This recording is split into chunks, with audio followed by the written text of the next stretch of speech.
Hi, everybody. This is Meir from the School for Self-Healing.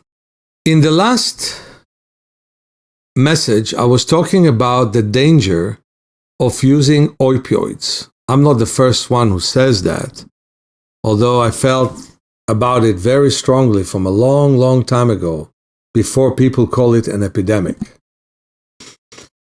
And I was talking about the fact that when you have a headache, do your best to not take an aspirin. When you hurt, ask yourself the question, should I take painkillers or not? Most people will immediately say yes. And I would say, think about it. Just like the time that some dentist pulled a part of my wisdom tooth and immediately offered me pills to take away my pain.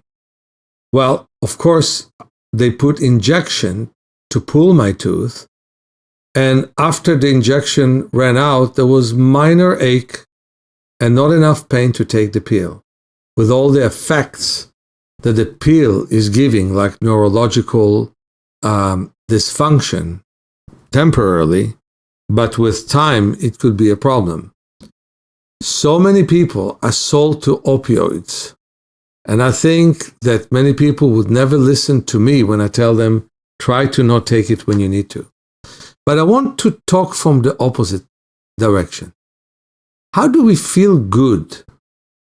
How do we feel good to the extent that we don't have all the pains that most people experience?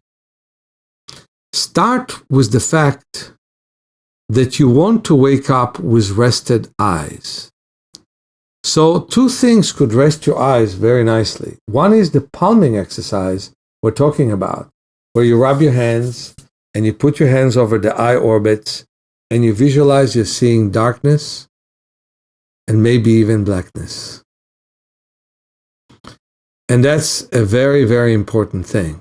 Visualize you're seeing darkness and maybe even blackness.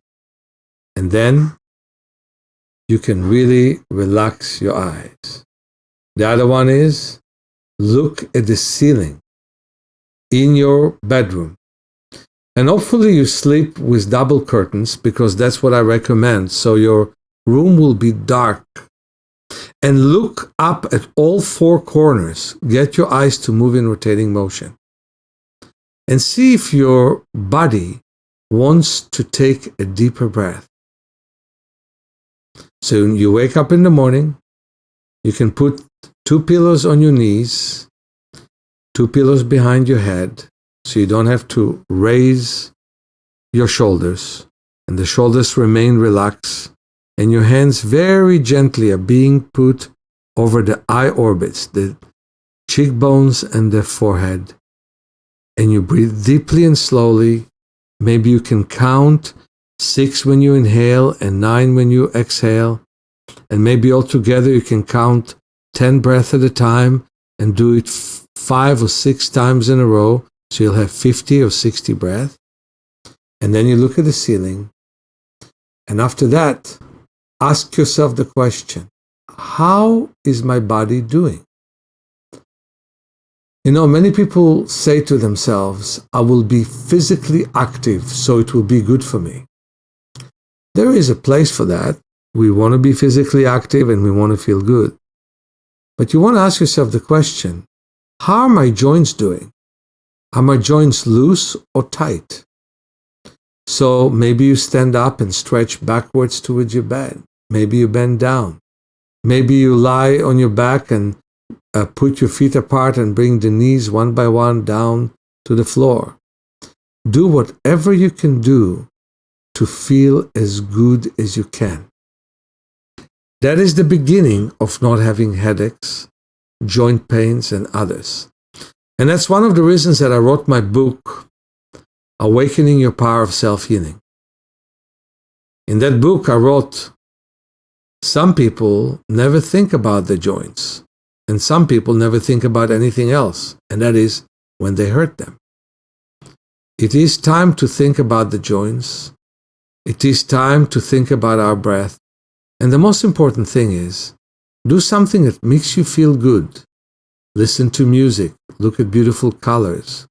So all of a sudden, you'll find yourself breathing deeply.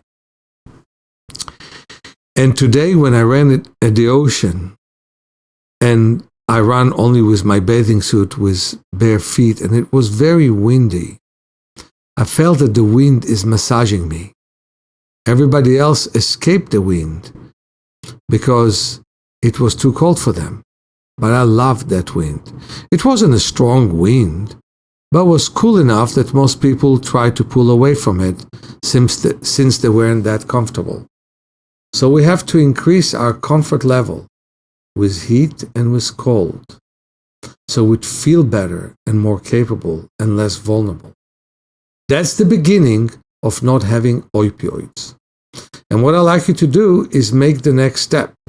Before I go to Europe, I have one time that I can give you a session at our school for moderate fee, where you can spend 2 hours with me working on your eyes, working on your back, and working on your joints. And doing that can make a big difference, especially if you will continue to do it throughout your life, and especially throughout the next few weeks.